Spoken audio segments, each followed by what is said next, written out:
जय हिंद दोस्तों, स्वागत है आप लोग का हमारे चैनल टारगेट विथ अजय में। आज की इस वीडियो में हम लोग नायक 2.0 जीएस प्रैक्टिस सेट का जो नवीन सर प्रैक्टिस सेट का ला रहे हैं उसके प्रैक्टिस सेट नंबर 14 का हैंड रिटन नोट से अगले 20 मिनट के अंतर्गत हम लोग इसका शॉर्ट रिवीजन करने वाले हैं। और आप लोगों को जिनको भी ये पीडीएफ चाहिए आप लोग टेलीग्राम पे जाकर के सर्च कीजिएगा, टारगेट विथ अजय इसी नाम से चैनल है। मैं उसका लिंक भी बायो में चैनल के है, आप लोग वहाँ से ज्वाइन कर लीजिएगा और पीडीएफ डाउनलोड कर लीजिएगा। क्वेश्चन में पहला है कि डोल उत्सव मुख्यतः किस राज्य में मनाया जाता है? तो असम राज्य में मनाया जाता है। असम के अन्य उत्सव की बात करते हैं तो जोनबिल, हरनी गरबा, रजनी गबरा, बैसागु, वैखो, दहिंग पटकई, एलिगांग, अम्बुवाची, रोंगकर, पराग और भौना, ये सब असम मनाया जाता है। और मणिपुर में याओसंग, चेरी ब्लॉसम और चुम्फा मनाया जाता है। वहीं पे मिजोरम में एंथोरियम और कुट उत्सव मनाया जाता है। और नागालैंड में हॉर्नबिल और अहोलोंग उत्सव मनाया जाता है। वहीं त्रिपुरा में खारची पूजा, अशोक अष्टमी और गारिया पूजा और पिलक और उनाकोटी उत्सव मनाया जाता है। वहीं पे सिक्किम की बात करते हैं तो सिक्किम में लोसर, लोसांग और सागा दावा, कांगेद और मंगल संगीत समारोह सिक्किम मनाया जाता है। मेघालय में वांगला को 100 ड्रम उत्सव कहा जाता है। और बेदिन कलम मनाया जाता है। बेदिन कलम को हैजा भगाने के लिए मनाया जाता है। और वहीं पे रानीकोर और नंग क्रेन मनाया जाता है। और अरुणाचल प्रदेश में सोलुंग ट्री और संगकेन, मरुनी, मोपिन, माइको और तमिलनाडु उत्सव मनाया जाता है। क्वेश्चन नंबर 2 है कि कौन सा वाद्य यंत्र ठोस वाद्य यंत्र है? तो घन वाद्य यंत्र ठोस वाद्य यंत्र होते हैं, जिनके एग्जाम्पल में है मंजीरा, जल तरंग और चिमटा होते हैं। और एक तात वाद्य यंत्र होते हैं जिनमें तार लगे होते हैं, जैसे बीड़ा, सितार और सारंगी होते हैं। वहीं पे अवनद्ध वाद्य यंत्र में ड्रम, तबला, मृदंगम आते हैं। और सुशीर वाद्य यंत्र जिसे हवा के द्वारा बजाया जाता है, जैसे बांसुरी और शहनाई होते हैं। क्वेश्चन नंबर 3 है कि खम्बा और थोईबी किस राज्य की एक महत्वपूर्ण प्रदर्शन कला है? तो यह मणिपुर की प्रदर्शन कला है। और इसमें जो खम्बा होता है इसे मेल के द्वारा किया जाता है और थोईबी जो है इसे फीमेल के द्वारा किया जाता है। और मणिपुर की मार्शल आर्ट की बात करते हैं तो उसमें सरक एक होता है जिसे निशस्त्र यानी कि बिना हथियारों किया जाता है। और एक थांगटा होता है जिसे सशस्त्र यानी हथियारों के द्वारा किया जाता है। और वहीं पे मार्शल आर्ट की जननी कलारीपट्टू को बोलते हैं, जो कि केरल राज्य का है। और कलारीपट्टू के फेमस एक्ट्रेस कौन है आप लोग उसे जरूर कमेंट में बताइएगा। और वहीं पे स्काई जो है ये जम्मू कश्मीर का मार्शल आर्ट है, गतका जो है पंजाब का है, मलखम्ब जो है एमपी का है, और पाइका जो है उड़ीसा का है, और एक मुष्टि युद्ध जो होता है ये बनारस का है। और वहीं पर क्वेश्चन नंबर 4 है कि स्वतंत्रता की प्रतिमा स्टैचू ऑफ लिबर्टी कहाँ स्थित है? तो यह न्यूयॉर्क में स्थित है। यह 1886 में बनी थी। और वहीं पे पेरिस में एफिल टावर स्थित है। और स्टैचू ऑफ इक्विटी हैदराबाद में स्थित है, संत रामानुजाचार्य से संबंधित है। और वाशिंगटन में व्हाइट हाउस स्थित है, जो कि वहाँ के राष्ट्रपति से संबंधित है। और स्टैचू ऑफ प्रोस्पेरिटी कैंपगोड़ा बेंगलुरु में स्थित है। और statue of knowledge Latur Maharashtra में स्थित है, यह भीमराव अंबेडकर की प्रतिमा है। और वहीं पे स्टैचू ऑफ पीस जो है ये पाली राजस्थान में स्थित है। और एक स्टैचू ऑफ यूनिटी जो है ये गुजरात में स्थित है, नर्मदा नदी के किनारे पर स्थित है। और यह जो है सरदार वल्लभ भाई पटेल की प्रतिमा है।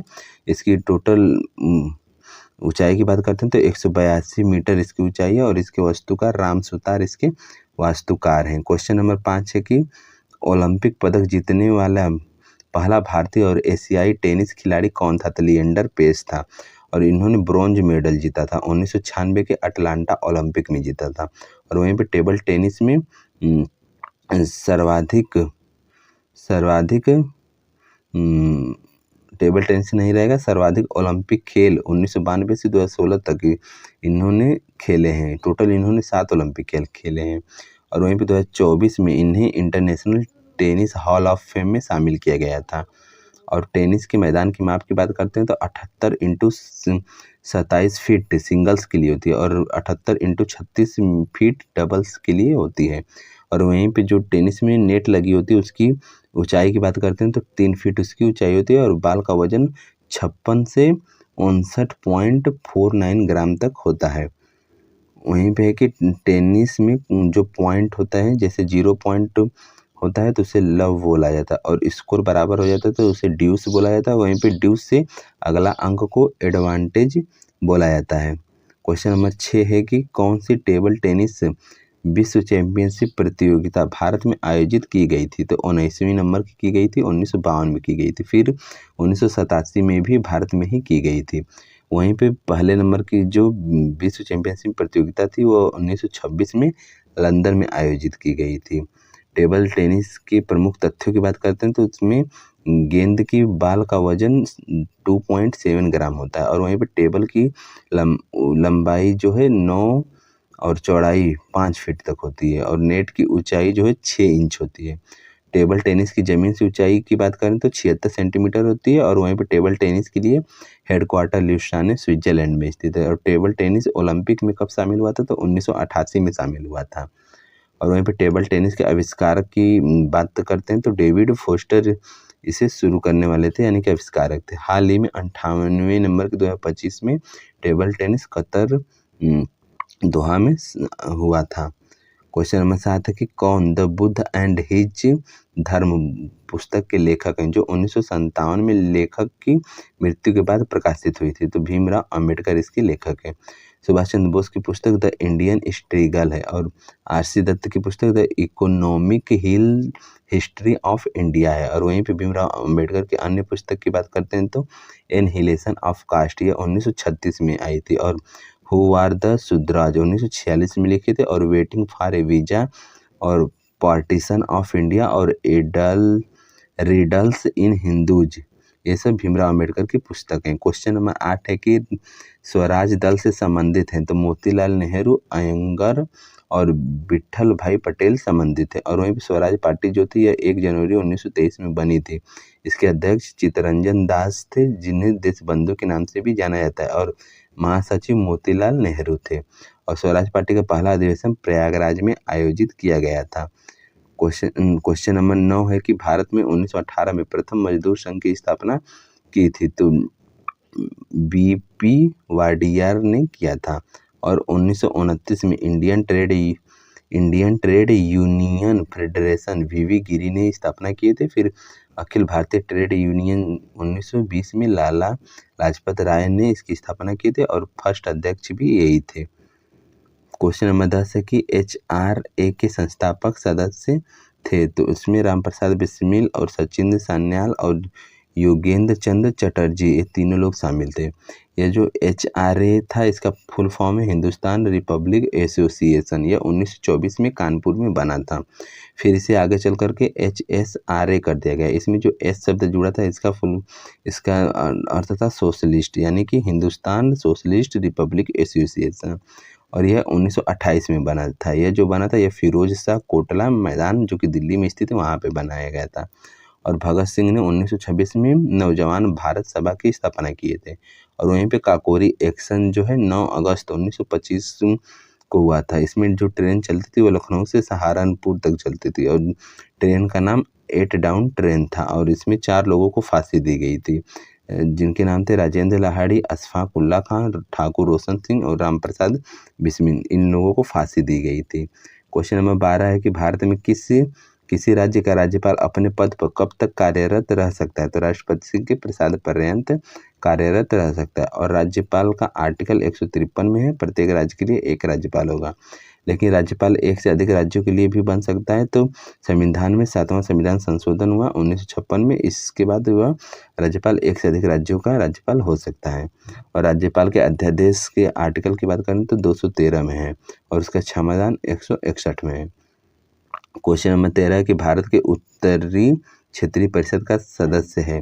तो पंजाब, हरियाणा, राजस्थान, हिमाचल प्रदेश, दिल्ली, जम्मू कश्मीर, लद्दाख, और इन सब का हेडक्वार्टर नई दिल्ली में स्थित है। और वहीं पे जो मध्य क्षेत्रीय परिषद होता है जिसे CRC कहा जाता है, उसमें उसके अंतर्गत MP, UP, उत्तराखंड, छत्तीसगढ़, ये सब राज्य आते हैं, और इन सब का हेडक्वार्टर प्रयागराज में स्थित है। और वहीं पे पूर्वी क्षेत्रीय परिषद जिसे ERC कहा जाता है, इसमें झारखंड, बिहार, पश्चिम बंगाल, उड़ीसा, ये सब राज्य आते हैं। इनका हेडक्वार्टर कोलकाता में स्थित है।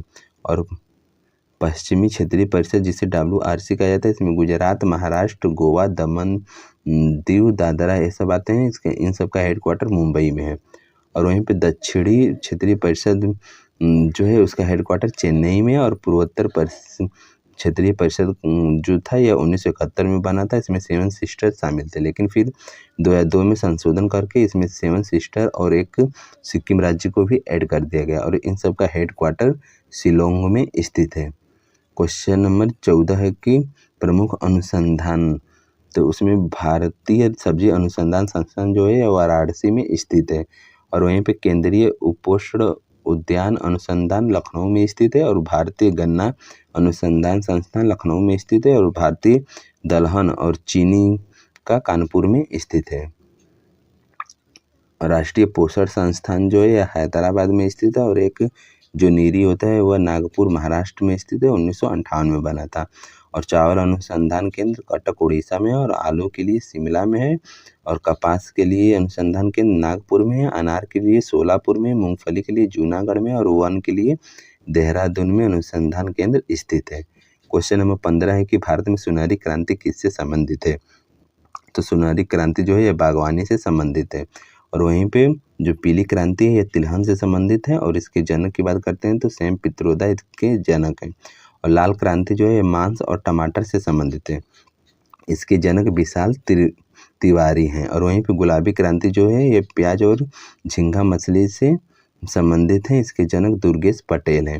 और वहीं पे प्रोटीन क्रांति जो है इसके जनक नरेंद्र मोदी और अरुण जेटली हैं। और रजत क्रांति जो है अंडा और मुर्गी उत्पादन से संबंधित है। भूरी क्रांति उर्वरक से संबंधित है। गोल क्रांति आलू से संबंधित है। और काली क्रांति जो है पेट्रोलियम से संबंधित है। क्वेश्चन नंबर 16 है कि प्रमुख परियोजनाएं हैं। इसके अंतर्गत वन महोत्सव 1950 में शुरू हुआ था। और वहीं पे प्रोजेक्ट टाइगर 1973 का है। और मगरमच्छ प्रजनन परियोजना 1975 का है। हाथी परियोजना 1992 का है। और कस्तूरी मृग परियोजना 1970 का है। वन्यजीव संरक्षण एक्ट 1972 का है। और लाल पांडा संरक्षण एक्ट 1990 का है। और गिद्ध संरक्षण 2006 का है। और हिम तेंदुआ 2009 का है। क्वेश्चन नंबर 17 है कि हाफलैंग हिल स्टेशन किस राज्य में स्थित है? तो असम राज्य में स्थित है। और सिक्किम में कौन सा हिल स्टेशन स्थित है? तो गंगटोक हिल स्टेशन स्थित है। और जो मसूरी हिल स्टेशन है उत्तराखंड में स्थित है। इसकी लंबाई पूछ लेता है तो इसकी लंबाई 2006 मीटर इसकी ऊंचाई है, लंबाई नहीं ऊंचाई रहेगा। और दार्जिलिंग हिल स्टेशन पश्चिम बंगाल में है। और ऊटी जो है तमिलनाडु में है। और शिमला जो है हिमाचल प्रदेश में। और लेंसडाउन और रानीखेत ये दोनों हिल स्टेशन उत्तराखंड में स्थित है। और वहीं पे खंडाला जो है खंडाला हिल स्टेशन महाराष्ट्र में स्थित है। और कसौल और सोलन और डलहौजी हिल स्टेशन हिमाचल प्रदेश में स्थित है। क्वेश्चन नंबर 18 है कि हिंदू वृद्धि दर नामक शब्द किसने गढ़ा था, जिसे भारतीय अर्थव्यवस्था में निम्न वृद्धि दर वाली अवधि के रूप में संदर्भित किया जाता है? तो राजकृष्णन ने गढ़ा था। और इससे 1970 में इस शब्द का प्रयोग किए थे। क्वेश्चन नंबर 19 है कि सरकारी एजेंसी एनडीसी का पूर्ण रूप है? एनडीसी का पूर्ण रूप है नेशनल डेवलपमेंट काउंसिल है। जिसका अर्थ है राष्ट्रीय विकास परिषद। यह 6 अगस्त 1952 में बना था। ये 5 ईयर प्लान के समर्थन में से बनाया गया था। और वहीं पे इसके अध्यक्ष प्रधानमंत्री होते हैं। और इसका हेडक्वार्टर नई दिल्ली में स्थित है। इसकी पहली बैठक 1952 में हुई थी। और क्वेश्चन नंबर 20वां है कि स्वच्छ भारत मिशन लॉन्च की गई तो संपूर्ण स्वच्छता प्राप्त करने के लिए की गई थी। 2 अक्टूबर 2014 को यह लॉन्च किया गया था। और स्वच्छ भारत मिशन के तहत ही भारत को ओडीएफ फ्री घोषित किया गया था। 2 अक्टूबर 2019 को किया गया था। ओडीएफ का मतलब खुले में शौच से होता है। स्वच्छ भारत मिशन 2.0 2021 में आया था। और वहीं पे केंद्रीय ग्रामीण स्वच्छता कार्यक्रम जो है 1986 में आया था। क्वेश्चन नंबर 21 है कि सतत विकास शब्द कब अस्तित्व में आया था? तो 1987 में आया था। ब्रेटलैंड के रिपोर्ट में यह आया था। और वहीं पे IUCN जो है इसका हेडक्वार्टर ग्लैंड स्विट्जरलैंड में है। इसकी स्थापना 1948 में हुई थी। और UN जो है इसकी स्थापना 24 अक्टूबर 1945 में हुई थी। अब तक 17 SDG घोषित कर चुका है यह। क्वेश्चन नंबर 22 है कि किसी रासायनिक प्रक्रिया प्रक्रिया के दौरान एक पदार्थ में हाइड्रोजन की वृद्धि क्या कहलाती है? तो अपचयन कहलाती है। और वहीं पे ऑक्सीकरण जो होता है, इसमें ऑक्सीजन ग्रहण करते हैं, हाइड्रोजन का त्याग होता है और इलेक्ट्रॉनों की कमी होती है। ठीक इसी का विपरीत अपचयन में होगा, उसमें ऑक्सीजन जो है इसका त्याग होगा, हाइड्रोजन को ग्रहण करेगा और इलेक्ट्रॉनों में वृद्धि होगी। रेडॉक्स अभिक्रिया जो है, जब ऑक्सीकरण और अपचयन अभिक्रिया को साथ होता है तो उसे रेडॉक्स अभिक्रिया कहा जाता है। क्वेश्चन नंबर 23 है कि लार में मौजूद निम्न में से कौन सा एंजाइम स्टार्च के जटिल अणु को सरल शर्करा अणु में विघटित कर देता है? तो एमाइलेज कर देता है। और वहीं पे पेप्सिन जो है यह प्रोटीन को पेप्टाइड्स में तोड़ता है और ट्रिप्सिन जो है प्रोटीन को पचाता है। और वहीं पे एमिनो अम्ल जो होते हैं 20 अम्लों से मिलकर बने होते हैं। क्वेश्चन नंबर 24 है कि कौन सा अंग पित्तरस स्रावित करता है? तो यकृत पित्तरस स्रावित करता है। और यकृत की स्थिति पूछे तो यह डायफ्राम के नीचे स्थित होता है। और मानव शरीर की सबसे बड़ी ग्रंथि यकृत ही होती है। और इसका कार्य की बात करते हैं तो यह इस अम्लीय भोजन को क्षारीय भोजन में बदलता है। और इसका pH मान 7.6 से 7.7 होता है और इसका रंग जो है हरे पीले रंग का होता है। क्वेश्चन नंबर 25 से कि पहली बार किस कन्नड़ पुस्तक को अंतर्राष्ट्रीय बुकर पुरस्कार 2025 के लिए सूचीबद्ध किया गया है? तो हार्ट लैम्प को किया गया है। इंटरनेशनल बुकर पुरस्कार की बात करते हैं तो यह 2005 से शुरू हुआ था और 2022 में पहली भारतीय को गीतांजलि श्री को मिला था। रेत की सामाजिक के लिए मिला था और इसका इंग्लिश ट्रांसलेशन रोजी डेकवेल ने किया था। और इस बार हार्ट लैम्प को सूचीबद्ध किया गया है कन्नड़ पुस्तक है, जो कि इसके अंतर्गत 12 कहानियां हैं। इसे लिखने वाली लेखिका बानो मुश्ताक हैं, लेकिन इसका इंग्लिश ट्रांसलेशन दीपा भास्ती ने किया है। इस ट्रांसलेशन के इसमें इन्हें इनाम के रूप में 52 लाख रुपए मिले हैं। वहीं पे क्वेश्चन नंबर 26 है कि विमेन प्रीमियर लीग 2025 किसने जीता है? तो मुंबई इंडियंस ने इसे जीता है। और हारने वाला दिल्ली कैपिटल्स है। विमेन प्रीमियर लीग तीनों बार में दिल्ली कैपिटल्स ही हारी, यानी कि ये फाइनल तक तीनों बार पहुंची है। पहला जो हुआ था 2023 में होता है, इसके विजेता मुंबई इंडियंस था। और 2024 में जो हुआ था इसका विजेता आरसीबी था। और 2025 में जो हुआ उसका विजेता मुंबई इंडियंस है। यह 8 रनों से जीती थी। और इसमें कुल टीमों की बात करते हैं तो 5 टीमें इसमें खेलती हैं। और वहीं पे IPL 2025 जो कि चल रहा था, भारत पाकिस्तान के युद्ध के कारण उसे रोक दिया गया था, वो फिर से स्टार्ट हो चुका है। तो वह 18वें नंबर का चल रहा है। और इसका पहला मैच जो था RCB वर्सेज KKR के बीच में ईडन गार्डन में खेला गया था और इसमें RCB ने इसी मैच को जीत लिया था, पहले मैच को, और वर्तमान में चल रहा है। आज के इस प्रैक्टिस सेट में इतना ही था। मैंने 26 क्वेश्चन ऐड किए हैं। सर ने 30 क्वेश्चन कराए थे, उसमें से जो 4 क्वेश्चन थे वो बहुत ईजी थे, इसलिए मैंने उसे अपने नोट्स में शामिल नहीं किया है। आप लोग घबराने की बात नहीं है, कुछ क्वेश्चन को मैंने एक ही क्वेश्चन में ऐड कर लिया है। बाकी आप लोगों को ये रिवीजन का वीडियो कैसा रहा कमेंट में ज़रूर बताइएगा। और जिनको भी PDF चाहिए टेलीग्राम चैनल को ज्वाइन करके डाउनलोड कर लीजिएगा। टेलीग्राम चैनल का लिंक डिस्क्रिप्शन में है, लेकिन वह लिंक काम नहीं कर रहा है, तो आप लोग चैनल के बायो में जाइएगा, वहाँ पे भी उसका लिंक है। या फिर आप लोग टेलीग्राम में जा कर के सर्च कर लीजिएगा टारगेट विथ अजय, तो आप लोगों को वहाँ पे मिल जाएगा चैनल, उसे ज्वाइन कर लीजिएगा। वहीं पे PDF मैं अपलोड कर दूँगा, आप लोग उसे डाउनलोड कर लीजिएगा। मिलते हैं नेक्स्ट वीडियो में, धन्यवाद।